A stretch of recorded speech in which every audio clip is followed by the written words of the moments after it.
10.000 posti a bando, un'accoglienza diffusa gestita da operatori specializzati per superare quella emergenziale delle prefetture. L'Anci Veneto raccoglie l'invito del Ministero dell'Interno e sul fronte migranti presenta a tutti i comuni SPRAR, un sistema pubblico di protezione per l'integrazione di richiedenti asilo e rifugiati.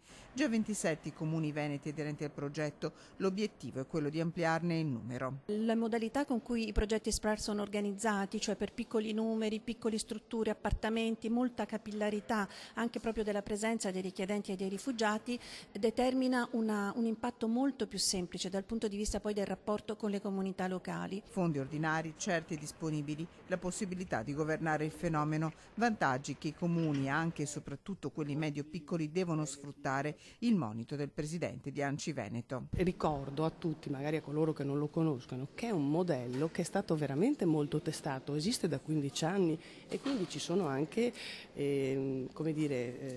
prove scientifiche che funziona e che è una microaccoglienza. Questo si parla di microaccoglienza in strutture e strutture seguite da operatori specializzati. Solo in Veneto sono circa 8.000 migranti presenti, 10.000 i posti a bando su tutto il territorio nazionale, ma il progetto va conosciuto, precisa l'Anci. È comunque un sistema che ha funzionato e sta funzionando, per cui vale la pena di informarsi ed ascoltare e valutarne le opportunità. Intanto sul fronte immigrazione da Verona nuova indagine della Guardia di Finanza, scoperto un'organizzazione che consentiva a migranti di ottenere o rinnovare dietro pagamenti in denaro il permesso di soggiorno attraverso falsi contratti di lavoro. A gestire il sodalizio un imprenditore veronese titolare di una ditta operante nel settore della lavorazione dei metalli, di fatto risultata totalmente inesistente. Al suo fianco una consulente del lavoro operante nel Salernitano e un cittadino nigeriano.